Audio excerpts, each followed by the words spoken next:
Puji syukur kita panjatkan kehadirat Tuhan Yang Maha Kuasa karena rahmat-Nya pada hari ini kita sekalian bisa bertatap muka untuk membicarakan sesuatu hal yang sangat penting.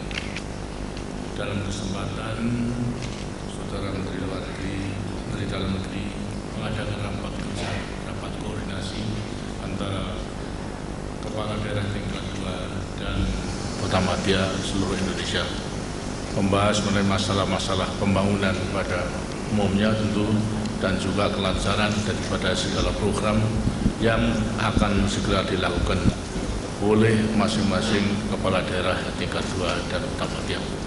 Khususnya seperti tadi yang telah diutarakan oleh Saudara Menteri Dalam Negeri mengenai masalah persiapan daripada pemilihan umum ialah pesta demokrasi yang insya Allah akan kita lakukan tahun depan, tahun 1997, dan persiapan tahapan-tahapan telah mulai kita lakukan.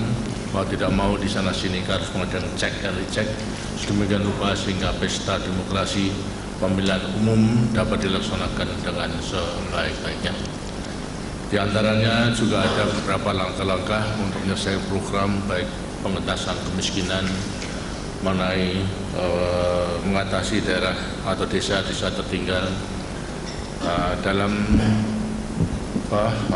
mengangkat daripada rakyat kita yang setelah 25 tahun membangun ini ternyata masih hidup di bawah garis kemiskinan melewati IDT maupun juga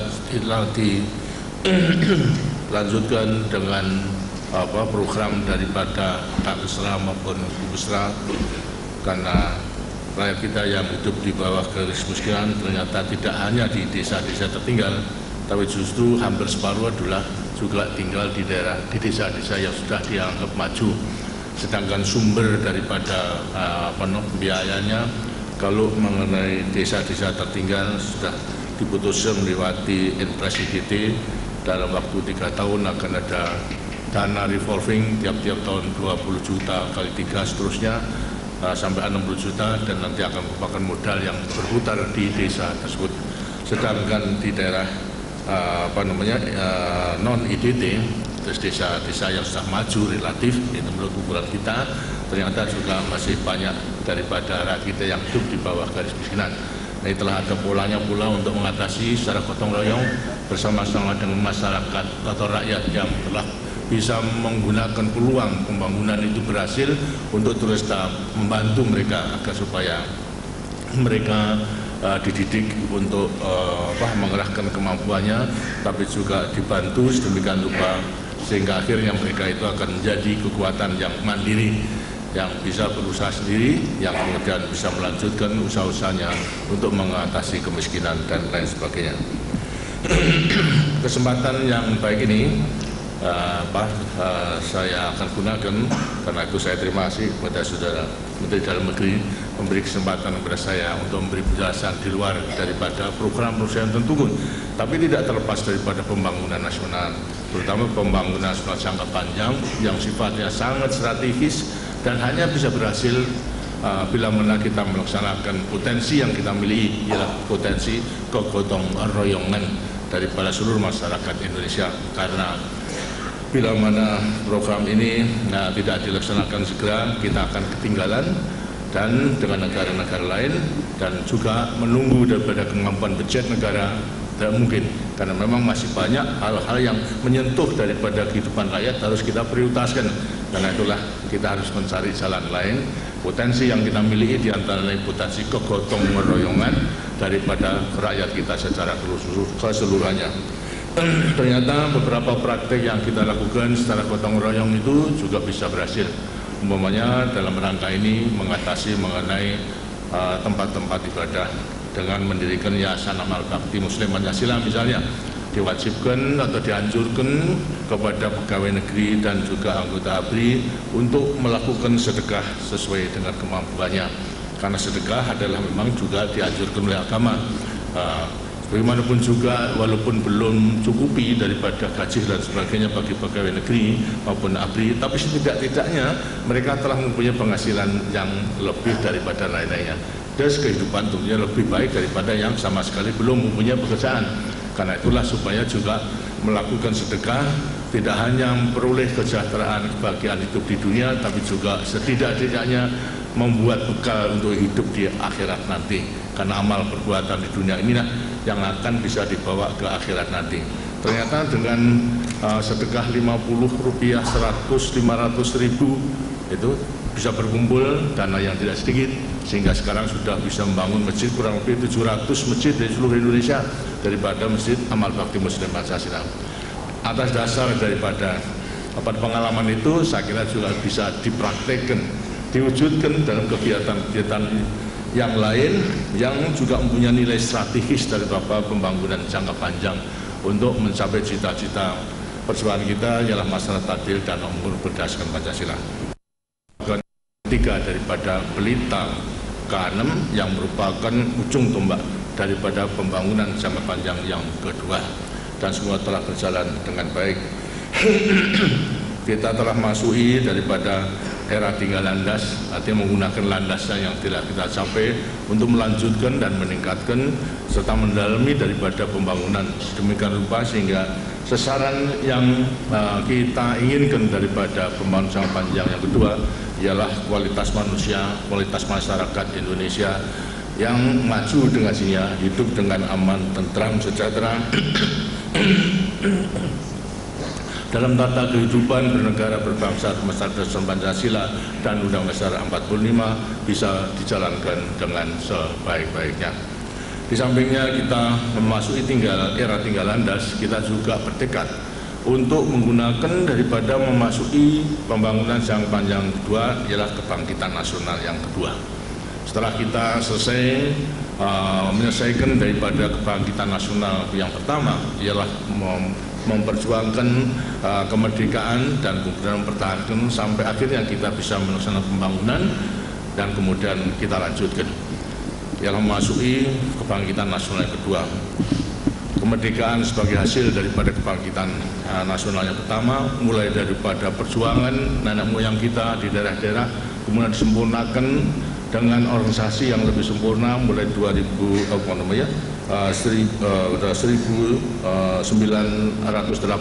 meningkat pada 28 sebagai klimaksnya pada proklamasi dan kemudian bertahan sampai kita bisa membangun. Inilah merupakan hasil daripada kebangkitan nasional kita yang pertama. Sekarang mengenai kebangkitan nasional yang kedua ialah kita mengisi daripada apa yang kita telah capai itu dengan maksud apa? Ya dengan maksud agar supaya kita itu bisa segera mengejar ketinggalan kita dengan bangsa-bangsa lain. Ya. Karena kita memang akibat daripada penjajahan dan kelambatan daripada pembangunan kita tinggal jauh daripada bangsa-bangsa lain yang telah maju. Yang cita-cita kita daripada pembangunan masyarakat adil dan makmur berdasarkan Pancasila hanya bisa kita capai dengan pelaksanaan daripada pembangunan yang secara bertahap. Nah, sekarang daripada kebangkitan nasional itu tentunya akan sangat tergantung kepada modal yang kita miliki. Kita mempunyai persyaratan modal yang kita miliki cukup baik, cukup menggembirakan, asal kita bisa memanfaatkan daripada semua itu dengan sebaik-baiknya. Pertama kali mengenai sumber daya manusia, kita penduduk nomor 4 di dunia, ya cukup banyak. Baik merupakan potensi pasaran maupun juga potensi daripada sumber daya manusia untuk dapat melaksanakan pembangunan di segala bidang. Kita mempunyai sumber kekayaan alam yang beraneka ragam, yang berlimpah, tapi pun juga potensinya harus kita manfaatkan. Untuk manfaat itulah perlu manusia yang berkualitas. Karena itulah pembangunan sumber daya manusia harus diutamakan.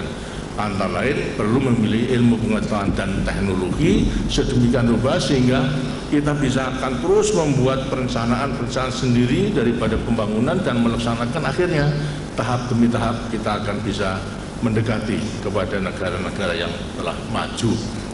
Terus menguasai ilmu pengetahuan dan teknologi inilah yang di antara lain perlu kita usahakan sedemikian rupa sehingga kebangkitan nasional yang kedua itu betul-betul akan bisa terlaksana. Ada keraguan mungkinkah seperti tadi yang katakan sebenarnya kita itu cukup mempunyai kekuatan, tapi ya itu asal kita benar-benar dapat memanfaatkan daripada kekuatan itu dengan sebaik-baiknya. Di antara lain, salah satu kekuatan hasil yang baik ialah mengenai kemerdekaan itu sendiri. Ya, kita telah menjadi negara berdolar dan telah melaksanakan daripada pembangunan selama 25 tahun. Adalah pembangunan yang jangka panjang pertama, dan pembangunan jangka pertama itu memang ditujukan untuk membuat satu landasan yang dapat kita gunakan selanjutnya untuk tinggal landas, dalam arti melanjutkan, meningkatkan dan berdalam daripada pembangunan itu. Nah, sampai di mana sekarang hasilnya daripada landasan tersebut yang kita capai? Ada beberapa indikator yang bisa meyakinkan pada kita kalau landasan itu cukup kuat. Tapi ya, sekali lagi tergantung kepada kita selanjutnya, apakah kita mampu menggunakan landasan itu atau tidak.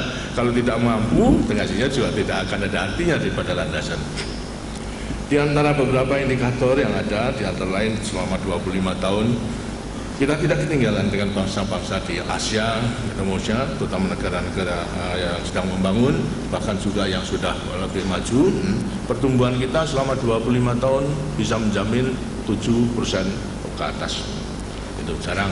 Sedangkan negara-negara maju berhubung dengan keadaan kesulitan ekonomi dan sebagainya, resesi dan sebagainya, ya pertumbuhan itu hanya 2, 1, 2, bahkan ada yang 0. Dengan kita sebagai negara berkembang bisa menjamin selama 25 tahun itu adalah 7% ke atas. Kita bisa mengendalikan daripada inflasi daripada 650% pada permulaan kita membangun, kita bisa turunkan sampai kepada 1 digit saja, artinya 1 angka di bawah daripada 10%. Walaupun itu sulit untuk kita laksanakan dan belum mencapai sasaran secara keseluruhannya.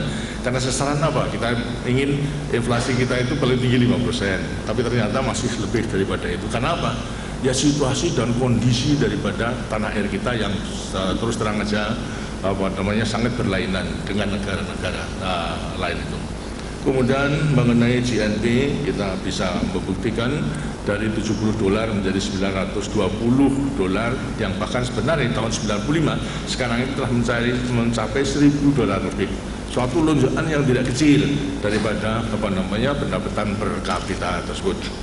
Ekspor kita mulai daripada 850 juta tahun pertama daripada pembangunan, belum sampai 1 miliar, karena pada waktu itu saya minta kepada ekonom kita buat tingkatkan daripada ekspor kita itu menjadi 1 miliar, sulit, sukar untuk dapat dilaksanakan. Ternyata dengan pembangunan terus menerus, akhirnya kita pada akhir pembangunan jangka panjang pertama telah mencapai 45 miliar US dollar. Ini dengan dia suatu lonjakan, merupakan satu kekuatan yang baik. Karena di sampingnya itu juga ekspor ini sangat menggirakan, tidak hanya ekspor jumlahnya 45 miliar, tapi mengenai struktur daripada ekspor pun juga meyakinkan.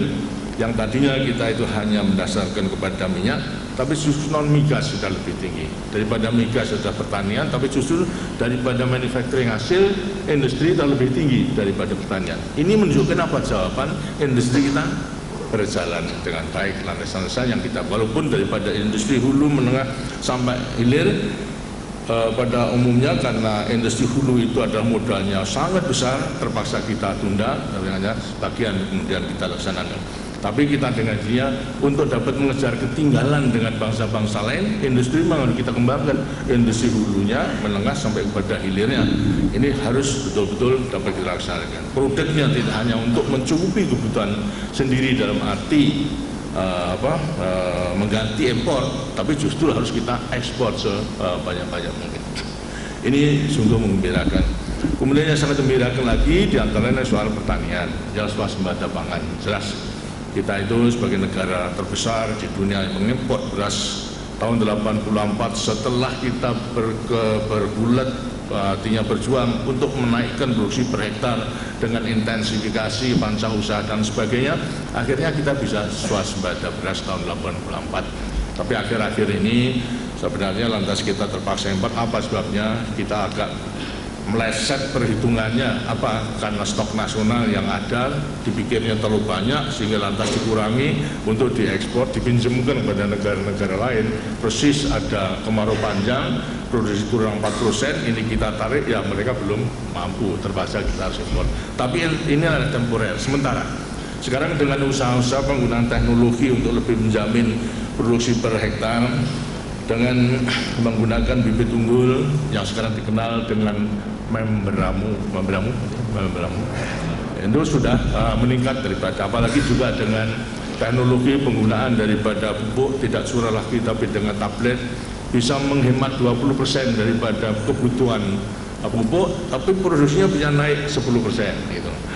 Nah, kemudian ada cara-cara lain lebih cepat daripada waktunya, tidak lagi sekarang menyemayamkan, artinya membibitkan, tapi langsung seperti tanaman gogo, ternyata bisa menghemat daripada waktu. Cara-cara demikian ini adalah bisa menaikkan daripada produksi, sehingga walaupun pada suatu saat akan jenuh per hektar produksi tersebut, itu, tapi tidak